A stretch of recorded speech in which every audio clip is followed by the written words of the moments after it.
आपके लिए कुछ नहीं करेंगे। जब भी करोगे आप करोगे, लेकिन जाति पात के भेदभाव से बाहर निकलकर धर्म ग्रंथ शास्त्र और पुराणों के नियमों के आधार पर अपना जीवन चलाओगे तो नरक लोक में ही जाओगे। जब कलयुग गया, जब शिवयुग आ गया, जब पांचवा युग आ गया तो न्याय होगा। अच्छे करोगे तो अच्छा पाओगे, बुरा करोगे तो तत्काल तुरंत सजा पाओगे। आज 11 अगस्त है 2026, महाशिवरात्रि का महापर्व है और इस महापर्व पर मैं ये घोषणा करता हूँ, कर्मों का दंड तत्काल दूंगा। अच्छा करोगे अच्छा दूंगा, किसी का बुरा करोगे तो तुम्हारा बुरा करूंगा। इतना याद रखना। मुझे किसी जाति से मतलब नहीं, किसी धर्म से मतलब नहीं। मैं कभी आपसे नहीं पूछूंगा कि आप क्या पहनते हो, आप टोपी लगाते हो, आप पगड़ी बांधते हो या आप कुछ भी करते हो। हिंदू मुस्लिम सिख ईसाई कोई भी हो, सभी है भाई भाई। सिर्फ भाई बहन का रिश्ता है। अजनबियों में और अपने परिवार में आपके जिस प्रकार के सदस्य हैं उस प्रकार का रिश्ता है, वही तो मान सम्मान देना है। लेकिन आज क्या हो रहा है, आज संस्कार कहाँ चले गए? सभी संस्कार नष्ट हो गए, इसलिए इंसान बुरा बनता है।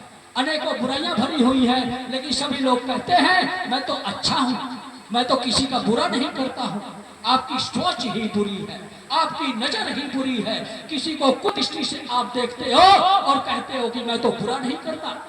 बुरा सोचना ही सबसे बड़ा पाप की श्रेणी में आता है।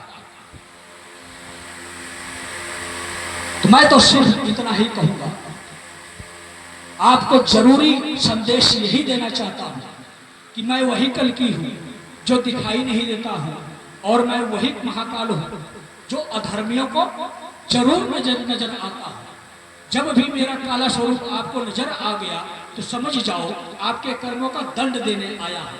और जब भी मेरा शांत स्वरूप गुरु स्वरूप आपको नजर आ गया तो समझ जाओ कि कल की आपका मार्गदर्शन करने आ रहा है। इन संकेतों को समझो। आज नहीं समझोगे तो कब समझोगे?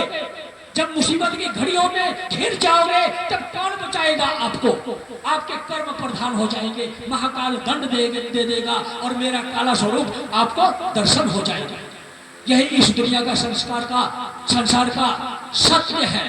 आप स्वीकार करें या ना करें, मैं तो यही कहा हूं कि आप अपने जात पात के भेदभाव में ना रहें, पहनावे से मतलब ना रखें, ये ना देखें कि कौन बुरा इंसान है, यह देखें कि मैं बुरा इंसान हूं।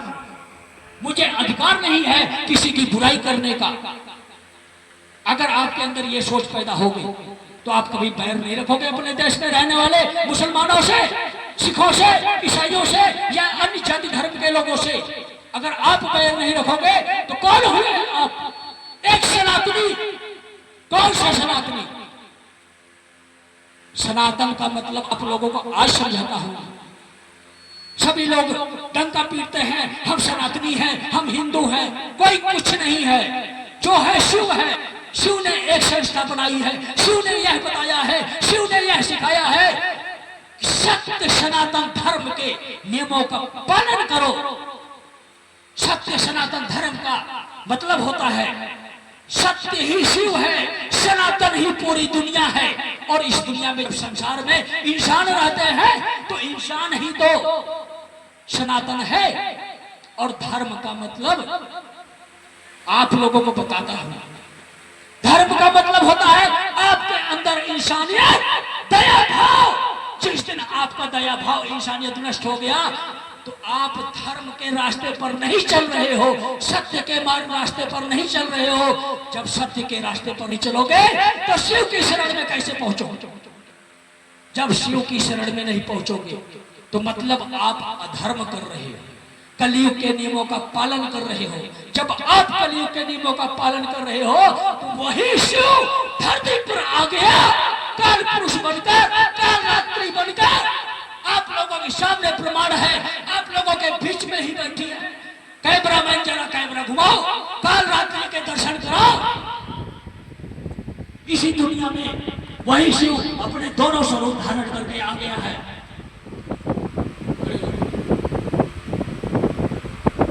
ये साधारण सी कन्या आज असाधारण कन्या बन गई है। आज महामाई महाकाली बन गई है। इस दुनिया में न्याय करने के लिए आई है। यह तो दयालु थी, यह ममतामयी माँ थी, जगत जननी माँ थी, धरती माँ थी। आज धरती को भी अपवित्र किया गया, धरती पर रहने वालों को भी अपवित्र किया गया। आज यह अपने दया भाव का त्याग करके माँ काली का स्वरूप धारण करेगी और न्याय करेगी। माँ की गोदी में हंसते खेलते लाल अच्छे लगते हैं, लेकिन आज वह लाल नहीं, आज तो कुछ और ही बन गए। इसी माँ का अपमान करते हैं। अनेकों प्रक्रिया समाज में है, आप लोग जानते हैं, हम ज्यादा डिटेल नहीं बताएंगे, बैठ जाइए। तो कल की सिर्फ यही बता रहा है, स्वयं पर भरोसा रखो। जो कुछ करोगे तुम करोगे, तुम्हारे बुरे कर्मों को कोई माफ नहीं करवा सकता, गुरु भी माफ नहीं करवाता है। गुरु तो सिर्फ रास्ता दिखाएगा, इस रास्ते पर चलो, सत्य के मार्ग पर चलोगे तो गुरु आपको शिव तक पहुंचा देगा, आपके जीवन की विपदाओं को हटा देगा। गुरु ही करेगा, वही शिव है। और वही साधारण इंसान जो आपके सामने बोल रहा है, गरीब इंसान जो आपके सामने बोल रहा है, तो मैं गरीब नहीं, मैं बहुत अमीर हूं।